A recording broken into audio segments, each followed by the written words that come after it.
शिवसेना को supreme court से बड़ा झटका लगा है और यह झटका लगा है बीएमसी चुनाव को लेकर। आपको बता दें कि सुप्रीम कोर्ट ने सीधा सीधा महाराष्ट्र की सरकार को यह आदेश दिया है कि वो 15 दिन के अंदर बीएमसी के चुनाव की प्रक्रिया को शुरू करे और सुप्रीम कोर्ट को इसकी खबर दे। असल में आपको बता दें कि महाराष्ट्र में जो इस समय चल रहा है, वहां शिवसेना की इस समय छवि बहुत खराब हो चुकी है।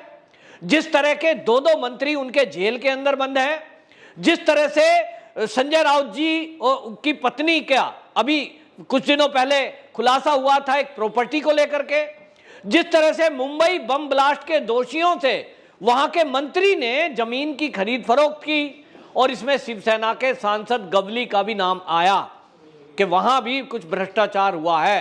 आए दिन जिस तरह से भारतीय जनता पार्टी की लीडरशिप वहां खुलासे पे खुलासा कर रही है, और अभी तो देवेंद्र फडणवीस ने यह भी कहा है कि आने वाली 14-15 तारीख में वो खुलासा करेंगे और उद्धव ठाकरे के भ्रष्टाचार का बड़ा खुलासा होगा। इन सब चीजों को देखते हुए शिवसेना को यह लग रहा था कि बीएमसी चुनाव अभी कराना ठीक नहीं होगा। अभी हाल ही में बीएमसी पर शिवसेना का कब्जा है और वो चाहती है कि दोबारा भी वही सत्ता में आए। बीएमसी का चुनाव अपने आप में बहुत महत्वपूर्ण होता है, एक भारी भरकम बजट है, और मैं अगर कहूं तो भारत की जितनी भी नगर पालिका है उसमें सबसे ज्यादा अगर बजट है तो वो मुंबई महानगर पालिका का है, यानी बीएमसी का है। और इसको लेकर के हर पार्टी अपना जोर आजमाइश करती है। शिवसेना की बहुत अच्छी पकड़ बीएमसी पर थी, जिसके कारण आज वो सत्ता में है। लेकिन जब पिछला चुनाव हुआ था तो तब बीजेपी के मिलकर साथ में चुनाव लड़े थे। अब माहौल बदल चुका है और इसलिए आज की डेट में यदि देखें तो महाराष्ट्र के अंदर, मुंबई के अंदर बीजेपी का ग्राफ तेजी से लोकप्रियता का बढ़ा है।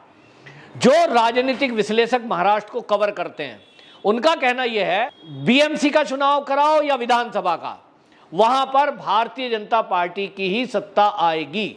यानी बीएमसी में अभी तक जो हालात दिख रहे हैं, जो माहौल दिख रहा है, उसमें तय है कि शिवसेना तो गई। शिवसेना का कुछ लोग ये कह रहे हैं जैसे कांग्रेस का हाल यूपी के चुनाव में हुआ था कि कहीं दिखाई नहीं दे रही थी, सुपड़ा साफ। इस तरह से बीएमसी से शिवसेना का सफाया होना दिख रहा है।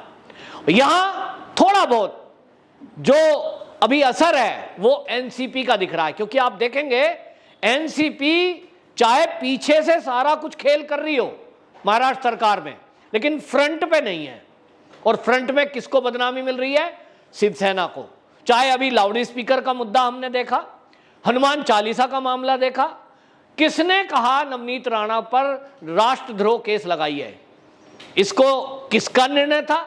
ये तो उद्धव ठाकरे जी बता सकते हैं, वहां के गृह मंत्री बता सकते हैं किसके कहने पे हुआ। लेकिन जो भी हुआ, इससे शिवसेना की छवि को काफी नुकसान पहुंचा है। इसी तरह जिस तरह से राज ठाकरे अचानक एक्टिव हुए हैं और उन्होंने सीधा सीधा सरकार को चुनौती दी है, जिस तरह से वहां अभी लाउड स्पीकर के मुद्दे को लेकर राज ठाकरे ने सीधा चेतावनी दे डाली है, एक टकराव की स्थिति आ गई। और वो जो भाषा है वो लोग कह रहे हैं कि बाला साहब ठाकरे जी की जो विचारधारा थी उसी पर राज ठाकरे बात रख रहे हैं, और इसको लेकर के सरकार गिर रही है, शिवसेना गिर रही है। यहां एक और काम हुआ, एंटीलिया मामले में एनआईए की चार्जशीट आ गई और उसमें भी जो खुलासा हुआ उसमें सचिन वजय एपीआई, वो भी शिवसेना के प्रवक्ता रहे, और प्रदीप शर्मा जो एनकाउंटर स्पेशलिस्ट, वो भी शिवसेना के टिकट पर विधानसभा चुनाव लड़ चुके, यानी दोनों शिवसेना के कार्यकर्ता। अब यह आरोप है कि लोगों को डराकर धमकाकर उगाही में ये लोग लगे हैं और इनकी निकटता किससे और कहां तक है ये बताने की जरूरत नहीं है। और इसलिए शिवसेना चाह रही थी कि चुनाव टल जाए, माहौल ठीक हो जाए और उसके बाद चुनाव हो। लेकिन अब ये जो सुप्रीम कोर्ट का आदेश आया है, इस आदेश के बाद कोई गुंजाइश अब शिवसेना के पास बची नहीं है। 15 दिन बाद ये प्रक्रिया शुरू करनी पड़ेगी और ये मानिए कि अगले महीने तक चुनाव की घोषणा और चुनाव प्रक्रिया जब शुरू हो जाएगी, यानी अभी मई है तो जून तक ये चुनाव होंगे। जुलाई में वैसे भी बरसात शुरू हो जाती है और मुंबई में बड़ी हालत खराब होती है। अगर जुलाई भी इस चुनाव के दरमियान आ गई तो मुंबई कर जिस तरह से परेशान होते हैं कि वहां सड़क पे जाम लगने की, पानी का जाम लगने की, सड़कों पे पानी का भराव, सड़कों में गड्ढे और अभी तक कूड़ा कचरा, ये मुद्दा बना हुआ है। और इसी मुद्दे को लेकर भारतीय जनता पार्टी ने तो बाकायदा पोल खोल अभियान शुरू कर दिया है। आपको बता दें, जो बीजेपी के नेता हैं परवीन दरेकर, उन्होंने पोल खोल वैन एक जारी कर दी है और उसमें भोपू लगा रखा है। वो जगह जगह प्रचार करेगी कि यहाँ जो बीएमसी है उसमें कितना भ्रष्टाचार है, कहाँ कहाँ भ्रष्टाचार हुआ, कहाँ कहाँ अवैध निर्माण है और किस तरह से सड़कों में गड्ढे हैं, किस तरह से कूड़ा फैला हुआ है, उसकी पोल खोल होगी। निश्चित रूप से जनता परेशान है। एक और आप देखिए, बीएमसी में शिवसेना है, सरकार में शिवसेना है, बीएमसी ने भी किस तरह के काम किए हैं। वो राजनीति में अपने ही पैर पे कुल्हाड़ी मार रहे हैं। अभी उन्होंने 4 नेताओं को नोटिस थमाया कि आपके यहां अवैध निर्माण पाया गया है। वो 4 नेता कौन है? वो जिन्होंने शिवसेना की कोई ना कोई पोल खोली। अब उसमें नवनीत राणा को भी है, कहते हैं साहब आपके ऑफिस की घर की चेकिंग की जाएगी, अवैध निर्माण है। कंगना रनौत, अवैध निर्माण है। इसी तरह वो मोहित काम्बोज, अवैध निर्माण बताया जा रहा है। तो मोहित काम्बोज ने सवाल उठाया है कि पूरे महाराष्ट्र में क्या बीजेपी के नेता उन्हीं का अवैध निर्माण है, 4-5 नेताओं का, बाकी सब वैध है, बाकी कहीं अवैध बिल्डिंग नहीं है? तो ये तो हो नहीं सकता।